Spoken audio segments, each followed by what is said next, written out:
E aí, pessoal?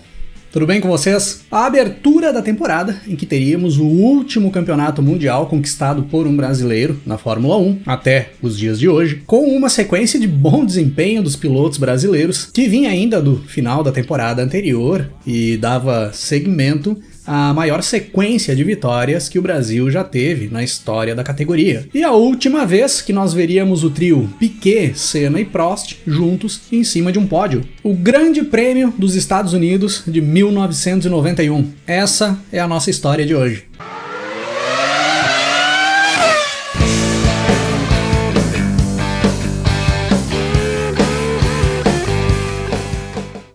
O Grande Prêmio dos Estados Unidos de 1991 era a prova de abertura da temporada daquele ano, realizado no dia 10 de março de 1991, no circuito de rua de Phoenix, no Arizona. Ayrton Senna levava o número 1 no seu MP4-6, o carro da McLaren da temporada de 1991. Tinha conquistado o título mundial no ano anterior, em 1990, o seu segundo título da carreira, naquele final de temporada conturbado, com um acidente entre ele e o Prost na largada do Grande Prêmio do Japão. Seguia sendo um dos favoritos a buscar o título mundial ali em 1991 e seguia com o mesmo companheiro de equipe da temporada anterior, o austríaco Gerhard Berger, na McLaren número 2. O Alain Prost iniciava o seu segundo ano na Ferrari, e em uma Ferrari que tinha impressionado muito nos testes de pré-temporada. O modelo 642 foi disparado o melhor carro dos testes, e muitos apostavam ali no início do ano que esse seria o ano em que a Ferrari voltaria a buscar um título mundial, com o Prost pilotando aquele bom carro da Ferrari, com a ajuda do novo segundo piloto da equipe ali naquela temporada, o outro francês Jean Alesi, que tinha sido sensação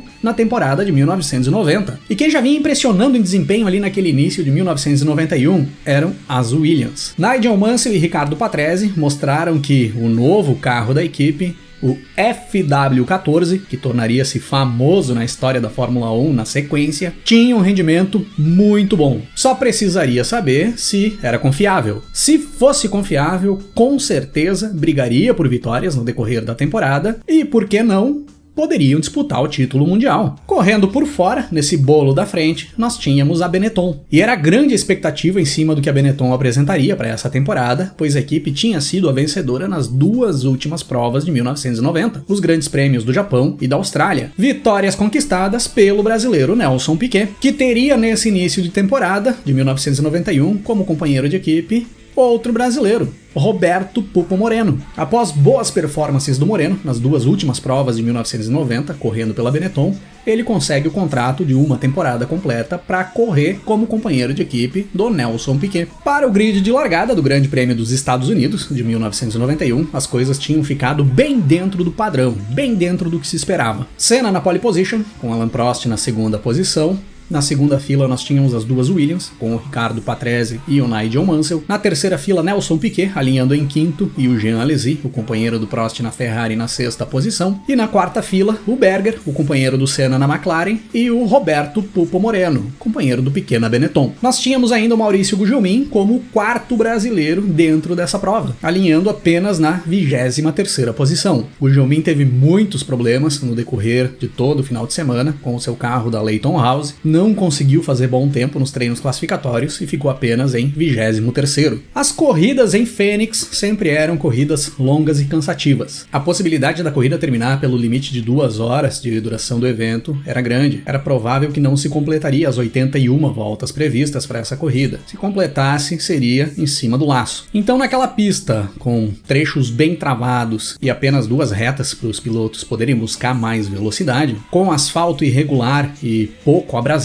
a resistência tanto do equipamento quanto do piloto seria essencial para conseguir buscar um bom resultado. Ainda mais que a intenção da maioria das equipes era completar toda a prova sem fazer troca de pneus. E é dessa forma que nós temos a largada para as 81 voltas do Grande Prêmio dos Estados Unidos de 1991. O Senna larga bem e garante a ponta da corrida já nos primeiros metros. As duas Williams atacam o Prost, tentando tomar a segunda posição do francês, mas ele faz um bom traçado após a largada e garante a melhor tomada na primeira curva, garantindo a sua segunda posição. Quem surpreende ali nessa primeira volta é o Jean Alesi, fazendo uma bela ultrapassagem sobre o Riccardo Patrese. Já ia subindo no pelotão o francês. Na primeira passagem pela linha de chegada, nós tínhamos o Senna na primeira posição, com o Prost em segundo, o Mansell em terceiro, o Alesi em quarto, o Patrese em quinto, o Berger em sexto, o Piquet em sétimo e o Roberto Pupo Moreno em oitavo. Nas primeiras voltas de corrida, o Senna vai conseguindo abrir uma distância segura para o Prost. A diferença ia aumentando ali em torno de 1 segundo por volta. O francês ia ficando para trás e começava a ter a segunda posição ameaçada pelo Nigel Mansell, que ia fazendo investidas para cima do francês para tentar tomar a segunda posição. Chegando na volta 10, o Prost começou a tirar um pouco a diferença que o Senna tinha conseguido abrir para ele ali nas primeiras voltas. O Ricardo Patrese ia com tudo para cima do Jean Alesi, numa briga pela quarta posição, e um pouco mais para trás, nesse pelotão da frente, nós tínhamos na sétima e oitava posição o Piquet e o Moreno. Os dois iam andando juntos na pista e fazendo uma corrida bem estratégica, poupando equipamento e sem desgastar muito os pneus. E as coisas vão se mantendo assim por umas quantas voltas, sem troca de posições ali na frente. Uns conseguiam se aproximar dos outros em alguns momentos, mas as dificuldades de ultrapassagem ali no circuito de Phoenix eram grandes. Não era uma corrida que se teria muitas ultrapassagens. Quem tinha conseguido buscar uma boa evolução na corrida até aquele momento era o Maurício Gugelmin, que tinha largado na 23ª posição e já tinha conseguido subir para a 15ª posição, com pouco mais de 10 voltas de corrida. Chegando na volta 17, o Patrese passa pelo Alesi e assume a 4ª posição. E a partir desse momento, os pilotos ali da frente já iam pegando muitos retardatários na pista e a coisa ficava bem embolada. E seria assim por toda a corrida. A pista não era extensa, a diferença de desempenho dos carros da frente para os carros do fundo do pelotão era grande, então o tempo todo tinha retardatário se embolando ali naquele pelotão da frente, deixando as coisas mais complicadas para quem quisesse buscar as primeiras posições na corrida. Chegando na volta 20, o Mansell e o Patrese começam a infernizar a vida do Prost, tentando tomar a segunda posição do francês. As duas Williams iam com tudo para cima da Ferrari. Na volta 21, o Ricardo Patrese, que já estava perdendo a paciência com o Mansell, que ainda não tinha conseguido ultrapassar o Alain Prost, vai para cima do seu companheiro de equipe para tentar tomar a terceira posição. Só que o Patrese dá uma boa exagerada, erra o ponto da freada no final da reta, sai da pista e acaba se complicando bastante na corrida. E acaba atrapalhando o Mansell também, que a partir dali passa a ter uma desvantagem em relação ao Prost. Bom pro Prost, que acabou tendo um alívio daquela pressão que ele vinha sofrendo. Nesse ponto da corrida, o Senna liderava com uma vantagem de pouco mais de 14 segundos pro Prost. O Mansell era o terceiro, ele tinha perdido contato com o Prost depois daquela lambança do Patrese, e a partir dali ele passava a tomar a pressão do Alesi e do Berger. O Patrese, após aquela saída da pista, acaba caindo para a 6ª posição e Piquet e Moreno seguiam na 7ª e 8ª posições. Chegando na volta 30, nós temos uma briga muito boa pela 4ª posição entre o Alesi, o Berger e o Patrese. E foi nesse ponto da temporada de 1991 que nós já começamos a nos impressionar com o ritmo de corrida que a Williams conseguia impor. O motor V10 da Renault em cima do FW14 rendia praticamente a mesma coisa que os V12 da Ferrari e da Honda. E em certos momentos da corrida rendia até mais. Passando da volta 30, o Patrese passa pelo Berger e sobe para a 5ª posição. E o Mansell voltava a se aproximar do Prost na briga pelo segundo lugar. Passando da volta 35, quase metade da corrida, o inglês Nigel Mansell abandona a prova. Já era anunciado pelo próprio Mansell e também pelo Patrese ainda antes da largada que eles esperavam ter problemas no câmbio do carro. A Williams vinha desenvolvendo ainda ali o câmbio semi-automático e a confiabilidade no sistema ainda era baixa. Eles já esperavam ter problemas no início da temporada. Meia volta depois, o Berger também abandona, com problemas no motor Honda. E as coisas começavam a ficar interessantes nesse momento pro Piquet e pro Moreno, que iam subindo de posições com esses abandonos. Nesse ponto da corrida, já eram 5º e 6º colocados, já estavam dentro da zona de pontuação. Passando da metade da corrida, o Senna ia andando num ritmo muito forte, e a diferença pro Prost passava de 25 segundos. O Prost já começava a sofrer pressão do Alesi e do Patrese, tendo a segunda posição ameaçada mais uma vez. Na volta 42, o Jean Alesi para fazer uma troca de pneus. Não deu para levar até o final da corrida sem fazer troca. 2 voltas depois, para o francês Alain Prost para fazer a sua troca. E o Prost tem um problema na troca do pneu traseiro direito. Perde mais de 15 segundos parado nos boxes. E aí as coisas pareciam se complicar para o francês, que tentava buscar a vitória. E quem ia se dando bem com tudo isso que ia acontecendo? Piquet e Moreno.